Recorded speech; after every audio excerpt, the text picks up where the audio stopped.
Hello students, today we will discuss about the first chapter of your class 12th, that is relation and function. So before starting the relation and function of this class, first we discuss about the chapter which you have already learnt in class 11th, that was the first chapter, that is set theory. After the first chapter we have discussed about the second chapter, that was the relation and function. The same chapter name is same, and also basic concepts are also same, started from class 11. That was the first point on second chapter, that is the Cartesian product of two sets. Means we have two sets A and B, and we are going to discuss about the A cross B. So if you have remembered, that was A cross B. A cross B means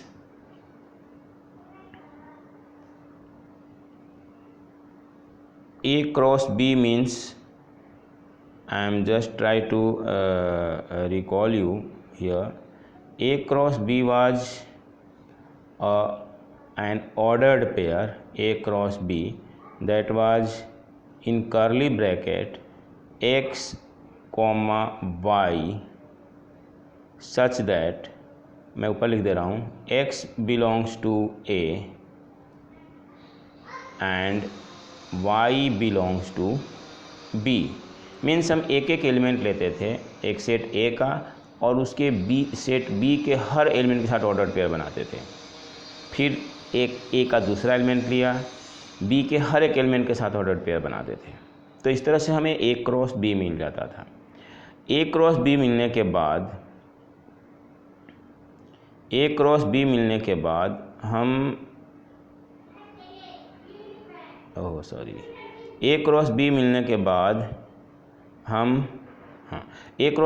के बाद हमें उनमें कोई ये नहीं देखना होता था कि किस कंडीशन से A और B आपस में रिलेटेड थे. तो वो तो था हमारा Cartesian product of two sets. लेकिन वहीं अगर A और B में कोई डिफाइंड रिलेशन आता था तो हम उसको रिलेशन कहते, जैसे A is brother of B या A and B are classmate वगैरह वगैरह. तो वहीं रिलेशन हम यहाँ पर डिटेल में पढ़ेंगे. वहाँ पर आपका केवल रिलेशन था, यहाँ पर हमें टाइप ऑफ रिलेशन पढ़ना है. टाइप ऑफ रिलेशन, तीन तरह का रिलेशन आपको पढ़ना है. वैसे ये मैं नहीं कह रहा हूँ कि इतने ही है, क्योंकि ये आपकी क्लासेज जो है, जैसे जैसे क्लासेज बढ़ती है उसके हिसाब से टॉपिक का जो है कॉन्सेप्ट बढ़ता जाता है, रेंज बढ़ता जाता है. आपने 11th क्लास में केवल रिलेशन का डेफिनेशन पढ़ा, 12th में आप टाइप ऑफ रिलेशन पढ़ रहे हो. अगर आप ग्रेजुएशन में आप मैथ्स लेते हो तो वहाँ जाकर के शायद आपको और भी पढ़ना होगा, शायद नहीं 100% कन्फर्म है, आपको और भी पढ़ना होगा. तो यहाँ हम तीन तरह के रिलेशन के विषय में पढ़ेंगे. पहला है हमारा एम्प्टी रिलेशन, दूसरा है हमारा यूनिवर्सल रिलेशन, तीसरा है हमारा इक्विवेलेंस रिलेशन. पहले मैं आपको डेफिनेशन बता दे रहा हूँ, फिर मैं आपको एग्जाम्पल बताऊँगा. एग्जाम्पल से आपका क्लियर हो जाएगा. एम्प्टी रिलेशन जो आप टेक्स्ट बुक में देखोगे, आपको पहला ही एग्जाम्पल दे रखा है उसमें. अगर सपोज दैट हम एक स्कूल लेते हैं, government girls senior secondary school. मेरे बात को आप ध्यान से सुना, मैंने बोला है गर्ल्स, यानी कि there are only girls student in the school. और हमने रिलेशनशिप का R is equal to A comma B such that A B are the student, R is equal to A comma B such that A is brother of B, where A and B are the student of government girls senior secondary school. अब मेरा question है कि is it possible in a girls school there are two students in which one is the brother of other?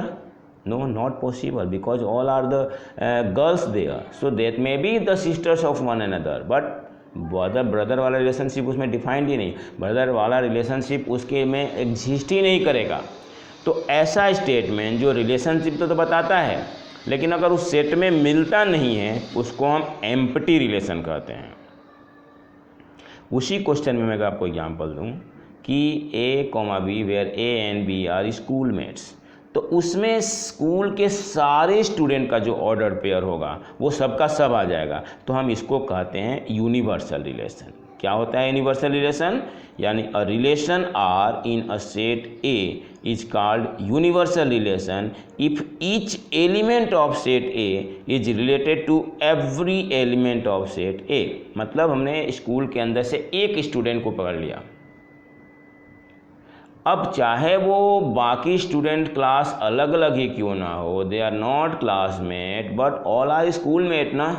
उस बच्चे को हमने लिया और उस स्कूल के किसी भी बच्चे के साथ उसको खड़ा कराएंगे तो they will be known as schoolmate. तो जो स्कूलमेट वाला रिलेशन है वो हमारा यूनिवर्सल रिलेशन हो जाएगा।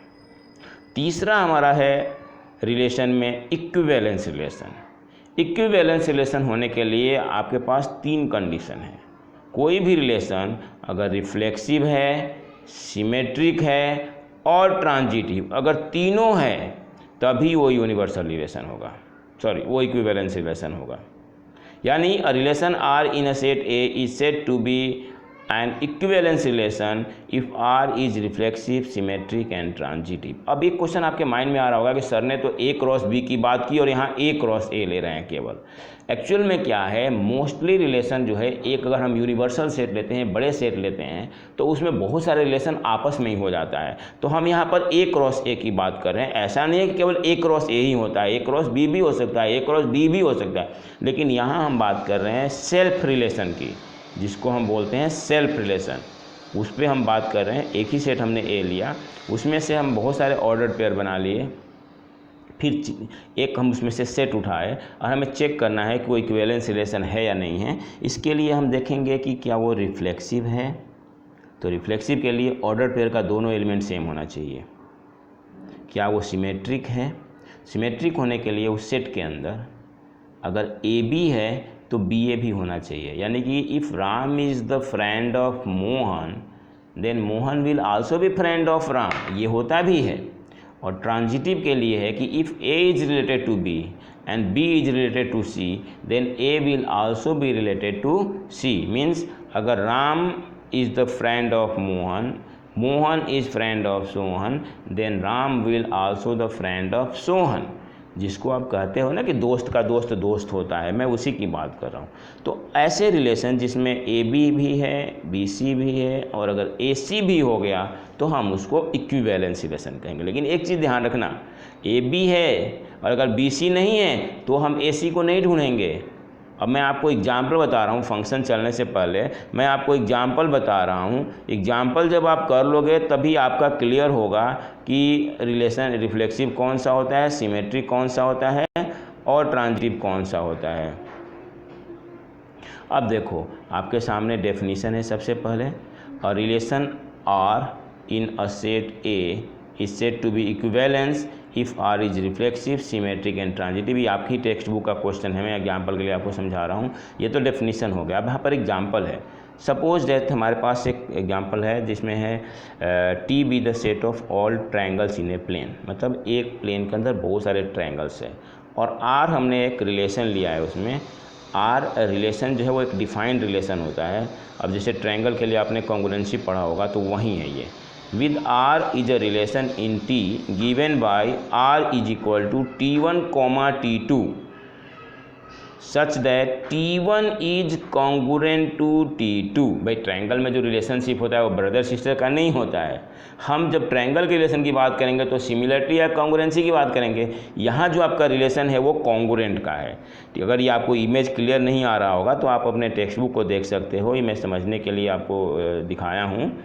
इसमें आपको शो करना है कि R जो है वो एक इक्विवेलेंस रिलेशन है। अब आप ध्यान से सुनो, कोई भी ट्रायंगल, देखो कॉन्ग्रुएंट का पहले तो मतलब क्या होता है मैं वो बता दे रहा हूँ। कॉन्ग्रुएंट ट्रायंगल का मतलब होता है कि अगर एक ट्रायंगल को दूसरे के साथ हम कोइनिसाइड करते हैं तो वो बिल्कुल एक दूसरे के ऊपर अटैच्ड हो जाता है। तो every triangle is congruent to itself, इसलिए जो R है वो रिफ्लेक्सिव हो जाएगा। एवरी ट्रायंगल ये देखो एक ही ट्रायंगल हमने ABC लिया, उसी को दोबारा बना दिया सेम साइज का सेम ट्रायंगल, फिर उसको एक दूसरे के ऊपर रखेंगे तो ऑब्वियसली टोटली कोइनिसाइड होगा। So every triangle is congruent to itself hence R is reflexive. अब हम बात करते हैं, अगर मान लो कि आपके पास दो ट्रायंगल है ABC और PQR, अगर ABC PQR के कॉन्ग्रुएंट है तो PQR भी ABC के कॉन्ग्रुएंट ही होगा, क्योंकि अगर A के ऊपर B रख रहे हो और कॉनिसाइड हो रहा है तो B के ऊपर A रखोगे तो भी कॉनिसाइड ही होगा। So if T1 is congruent to T2 then T2 will also be congruent to T1, so it is symmetric. उसी तरह से अगर ABC PQR के कॉन्ग्रुएंट है, PQR LMN के कॉन्ग्रुएंट है, यानी ABC PQR के साथ कॉनिसाइड है, PQR LMN के साथ कॉनिसाइड है, then ABC will also be coincide with LMN, यानी कि if T1 is congruent to T2 and T2 is congruent to T3 then T1 is also congruent to T3। तो इस तरह से ये हमारा सिमेट्रिक भी ट्रांजिटिव भी हो गया। और जैसा अभी हमने बताया कि अगर रिफ्लेक्सिव सिमेट्रिक और ट्रांजिटिव तीनों हैं तो it will be equivalence relation. अब दूसरा एग्जाम्पल है आपके सामने, वो है पैरेलल लाइन का, परपेंडिकुलर लाइन का। पैरेलल का मैं बता दूंगा, पैरेलल का भी होता है। तो परपेंडिकुलर का पहले देख लो। परपेंडिकुलर का जो है कंडीशन यहाँ पर हमें दिखाना है कि परपेंडिकुलर का जो कंडीशन होता है वो जो आपका इक्विवेलेंस नहीं होता है। हालांकि इन्होंने जो भी कहा होगा एग्जाम्पल में वो हम देखते हैं। इसमें आपको जो शो करना है वो शो करना है कि लेट टी बी, या आपको फिगर क्लियर नहीं दिख रहा होगा तो अपना टेक्स्ट बुक देख लेना। Let I be the set of all lines in a plane and it is जो है कॉन्ग्रुएंट वो है, मतलब if R is equal to L1 comma L2, L1 is perpendicular to L2। अब बहुत ही सिंपल है, L1 is perpendicular to L2। तो अब मान लो अगर हम परपेंडिकुलर की बात करते हैं, जैसे एक लाइन हमने लिया, इसके ऊपर एक परपेंडिकुलर लाइन ड्रॉ कर दिया। ध्यान से देखो, ये L1 है। क्या ये दोनों लाइन सेम हो सकती है? नहीं हो सकती है। अगर L1 परपेंडिकुलर टू L1 हम कहेंगे, ये लाइन को उठा करके दोबारा इसी को कहीं इधर करते हो जब, तो वो आपस में परपेंडिकुलर नहीं हो सकता है। तो परपेंडिकुलर का जो है वो रिफ्लेक्सिव नहीं होगा, जो परपेंडिकुलर है वो रिफ्लेक्सिव नहीं होगा, लेकिन परपेंडिकुलर जो है वो सिमेट्रिक होगा।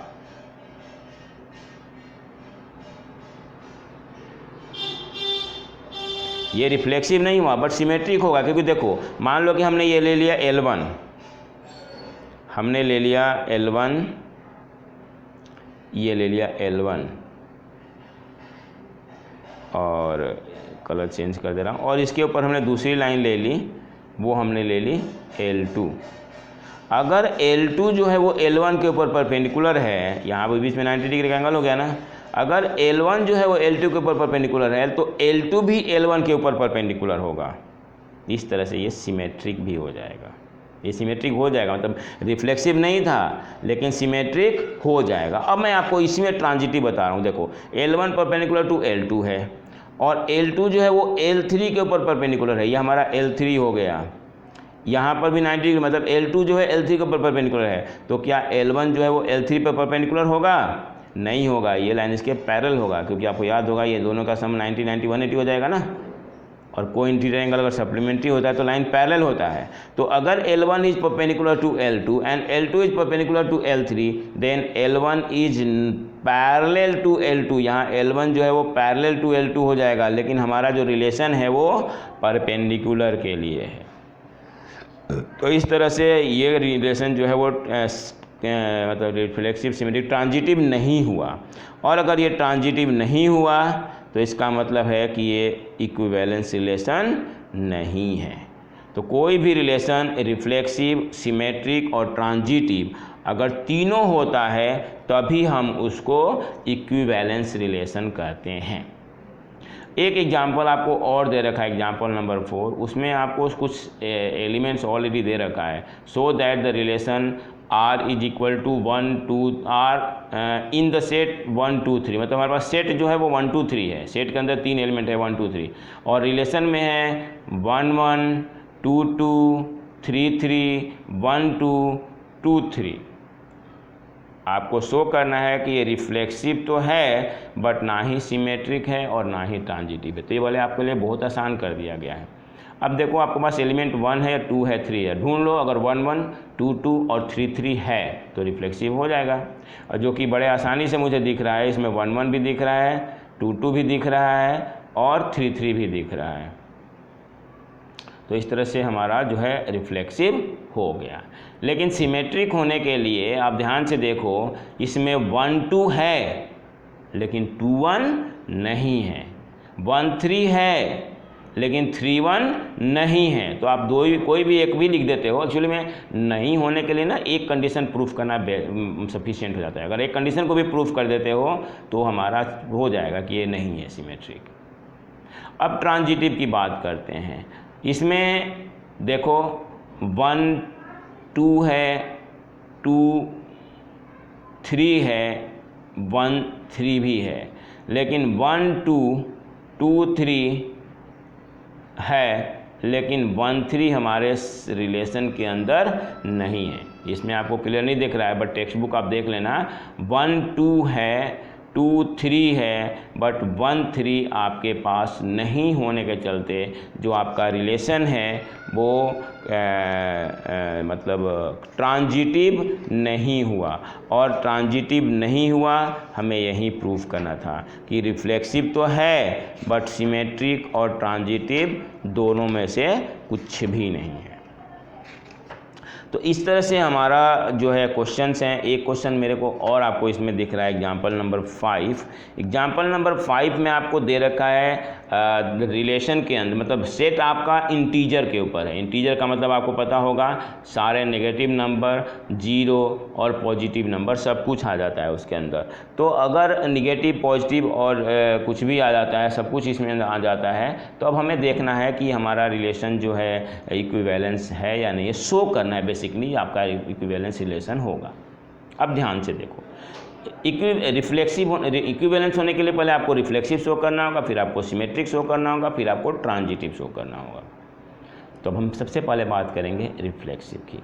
रिफ्लेक्सिव रिलेशन में अगर हमारे सेट के अंदर कोई भी हम सेम ऑर्डर पे रहते हैं, A1 A2 B1 B2 A1 A1 B1 B1 C1 C1 D1 D1, कुछ भी दोनों एलिमेंट अगर सेम लेते हैं तो उसका डिफरेंस जो है वो 0 होगा, और 0 जो है वो 2 से डिविजिबल होता है, क्योंकि आपके रिलेशन में कहा गया है इसमें A, B such that 2 divides A minus B, मतलब जो भी दोनों एलिमेंट है उसके डिफरेंस जो है हमें शो करना है कि 2 से डिविजिबल होगा।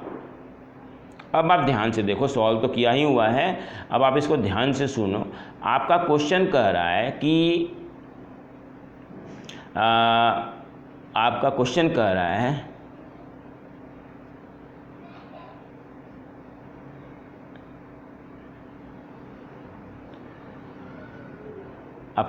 कह रहा है कि A माइनस B, मैं थोड़ा सा इसको बढ़ाया, देखो ज़्यादा कूलर देखें। हाँ, योर क्वेश्चन से कि R इज इक्विवेलेंस शो करना है। तो हम देखो कोई भी नंबर सेम लेंगे, अगर A और A लेते हैं, अब इसमें बहुत सारे नंबर आएंगे ना, तो हमें सबको शो करना ज़रूरी नहीं होता है, बस A B में ही दिखा देंगे।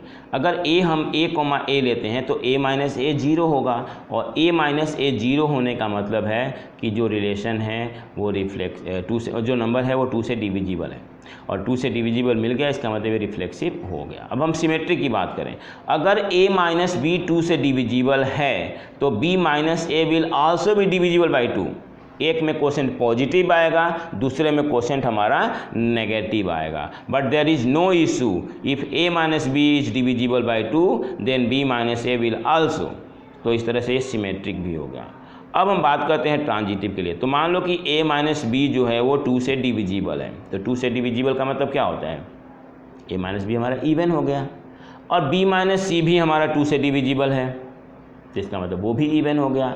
अब मुझे आप लोग ये बताओ कि दो इवन नंबर को जब आप प्लस करोगे तो क्या होगा, इवन होगा या नहीं होगा?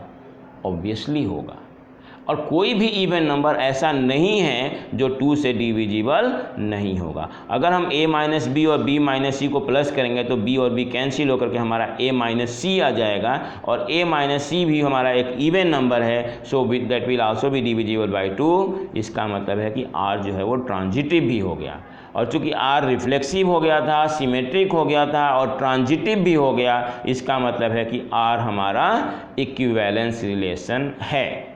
तो इस तरह से हम इसमें क्वेश्चन भी डिस्कस करेंगे। अभी मेरा टारगेट है आपको कम से कम दो चीज़ का, टाइप ऑफ रिलेशन का और टाइप ऑफ फंक्शन का मैं आपको कॉन्सेप्ट दे दूं। टाइप ऑफ रिलेशन और टाइप ऑफ फंक्शन का हम कॉन्सेप्ट डिस्कस कर लेंगे, और उसके बाद हम बात करेंगे जो हमारा है तीसरा कॉन्सेप्ट, वो इन्वर्सिबल फंक्शन वाला। तो अब हम फंक्शन की बात करते हैं। आपका Cartesian product of two sets में सबसे पहले रिलेशन हमने डिस्कस कर लिया। रिलेशन के लिए हमारा 3 रिलेशन हमने पढ़ा, empty relation, universal relation, equivalence relation, जो रिफ्लेक्सिव, सिमेट्रिक और ट्रांजिटिव होने से होता है। अब मैं आपको एक दो क्वेश्चन छोटा छोटा जो है बताना चाहूँगा एग्जाम्पल के एक्सरसाइज के अंदर, जो कि जो है थोड़ा आसानी से आप उसको कर सकते हो। वो है, मैं आपको समझाने का कोशिश कर रहा हूँ। एक्सरसाइज 1.1 के क्वेश्चंस, और वो इसमें से कुछ क्वेश्चंस तो बिल्कुल वही हैं जो आपने 11th क्लास में कर रखी थी। बस यहाँ पर हमें ये देख लेना है कि रिफ्लेक्सिव, सिमेट्रिक और ट्रांजिटिव है या नहीं है, तब जाकर हम फंक्शन की बात करेंगे। लेकिन